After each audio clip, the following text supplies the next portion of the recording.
Os livros de Esdras e Neemias. Na maioria das Bíblias modernas, esses livros são separados, mas essa divisão aconteceu muito tempo depois de terem sido escritos. Originalmente foi um trabalho só, escrito por um único autor. A história se passa depois que os babilônios destruíram Jerusalém e o seu templo e levaram muitas pessoas para o exílio. E a história desse livro começa cerca de 50 anos depois e conta o retorno de alguns israelitas a Jerusalém, e o que aconteceu quando eles reconstruíram a cidade e as suas vidas lá. Especificamente, o livro se concentra em 3 líderes-chave que guiaram os esforços de reconstrução. Você tem Zorobabel, depois Esdras e depois Neemias. E o conceito do livro se concentra nos esforços de cada líder.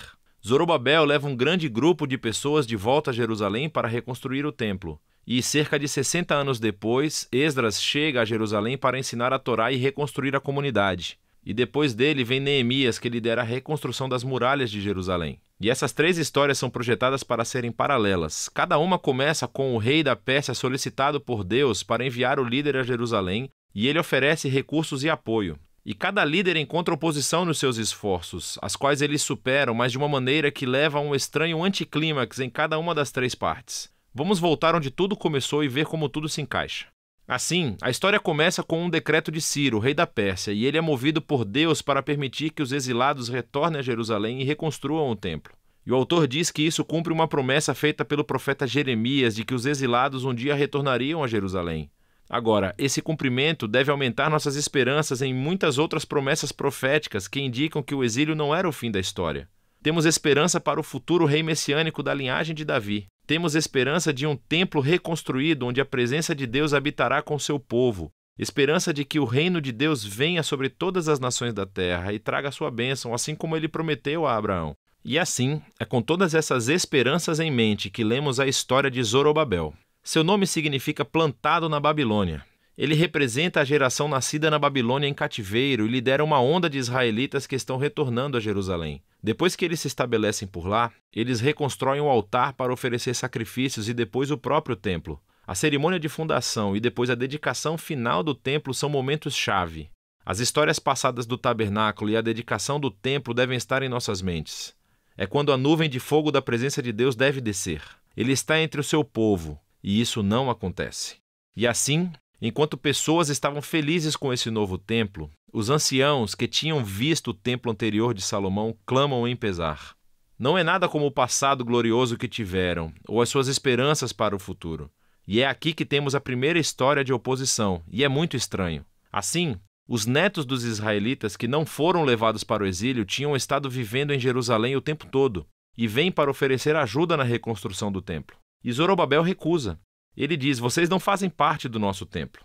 E isso, claro, gera um conflito que Zorobabel supera. Mas é muito estranho porque os profetas previram que as tribos de Israel se reuniriam juntamente com todas as nações para participar da adoração do Deus de Israel quando o reino finalmente chegasse. Então esse é um momento anticlimático, para dizer o mínimo.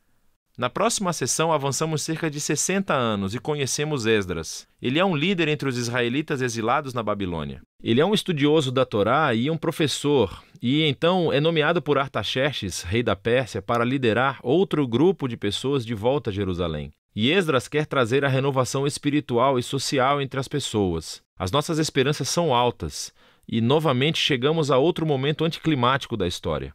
Esdras descobre que muitos dos israelitas exilados que voltaram se casaram com exilados que viviam em torno de Jerusalém. Alguns deles não eram israelitas e quase com certeza alguns deles eram. Esdras então apela para os mandamentos da Torá, que Israel deve ser santo e se separar dos antigos cananeus. E então ele diz que as pessoas que vivem em torno de Jerusalém são como os cananeus. Elas vão corromper os exilados. Então Esdras oferece uma oração de arrependimento e é muito sincero. Mas depois ele convoca todos os líderes e faz esse decreto de divórcio, que diz que todos esses casamentos devem ser anulados e as mulheres e crianças mandadas embora. E o decreto é cumprido apenas parcialmente. Temos uma lista de alguns dos homens que se divorciaram de suas esposas. A história é muito estranha por várias razões. Primeiro de tudo, Deus nunca ordenou que Esdras fizesse isso. Foram os líderes de Jerusalém que levaram Esdras a fazer o decreto. Segundo, o profeta contemporâneo Malaquias disse que o exílio deveria se importar com a pureza. Mas ele também disse que Deus se opunha ao divórcio. E assim gera os resultados mistos do decreto. Tudo isso se encaixa nesse padrão estranho de anticlímax final. o que nos leva à próxima sessão sobre Neemias. Ele é um oficial israelita que serve no governo persa. E quando ouve sobre o estado arruinado das muralhas de Jerusalém, ele ora e depois recebe permissão do rei persa Artaxerxes para reconstruir as muralhas. O rei até lhe dá uma escolta armada e todos esses recursos.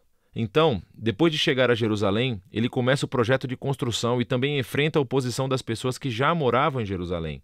Mais uma vez, estamos diante de uma tensão no meio da história. O profeta contemporâneo, Zacarias, disse que a nova Jerusalém do reino de Deus seria uma cidade sem muros, que a presença de Deus a cercaria, que as pessoas de todas as nações se juntariam ao povo da aliança. Mas Neemias parece ter a visão oposta. Ele informa as pessoas ao redor de Jerusalém que elas não têm parte em Jerusalém. E isso, é claro, provoca hostilidade. E assim, enquanto Neemias realiza a sua visão para a cidade com integridade e coragem, eles têm que construir a cidade com guardas armados para protegê-los. Será que esse conflito poderia ter sido tratado de forma diferente? E isso tudo leva à conclusão do livro em 2 movimentos. Primeiro positivo e depois negativo. Esdras e Neemias juntam forças para promover uma renovação espiritual entre o povo. Eles reúnem todos os exilados em um festival durante 7 dias, onde leem e ensinam a Torá a todas as pessoas. E depois eles comemoram a antiga festa dos tabernáculos, para lembrar a fidelidade de Deus desde o êxodo e as jornadas no deserto. Então, eles oferecem uma confissão dos seus pecados, prometem renovar a aliança e seguir todos os mandamentos da Torá. E terminam com uma grande comemoração sobre o templo, as muralhas de Jerusalém. E estamos pensando que este até poderia ser o ponto da virada, mas não é. O livro termina em um grande infortúnio. Neemias caminha pela cidade e descobre que o povo não cumpriu seus votos da aliança. Assim, o trabalho de Zorobabel é desfeito e ele descobre que o templo está sendo negligenciado e ocupado por pessoas não qualificadas. Ele então descobre que o trabalho de Esdras está sendo comprometido. Ele encontra todos transgredindo a Torá. As pessoas estão trabalhando no sábado. E isso afeta até mesmo seu próprio trabalho nas muralhas, porque as pessoas estão montando mercados ao redor dos muros de Jerusalém e trabalhando no sábado. Então Neemias fica furioso. Ele bate nas pessoas, arranca os seus cabelos e grita: obedeçam aos mandamentos da Torá. E as suas últimas palavras são uma oração para que Deus se lembre dele, que pelo menos ele tentou. E o livro termina. Quero dizer, é muito estranho, mas estamos preparados para isso, certo? Esses momentos anticlimáticos foram entrelaçados intencionalmente no conceito do livro. E assim levanta-se a questão: o que esse livro contribui para o enredo da Bíblia? Bem, lembre-se, o livro começou aumentando as nossas esperanças nas promessas proféticas sobre o Messias, o templo, o reino de Deus. Mas nada disso acontece. Então, mesmo que Israel esteja de volta na sua terra, o seu estado espiritual parece inalterado desde antes do exílio. E apesar de Esdras e Neemias fazerem o seu melhor, as suas reformas políticas e sociais entre as pessoas não abordam as questões centrais de seus corações. Então, esse livro está apontando a mesma necessidade destacada pelos profetas Jeremias e Ezequiel, que o que o povo de Deus precisa é uma transformação holística dos seus corações, se eles algum dia vão amar a Deus e obedecer ao seu Deus. E assim o livro termina de uma forma deprimente, mas obriga você a continuar lendo os livros proféticos para descobrir o que Deus vai fazer para cumprir as suas promessas da grande aliança. Mas por enquanto, esse é o livro de Esdras e Neemias.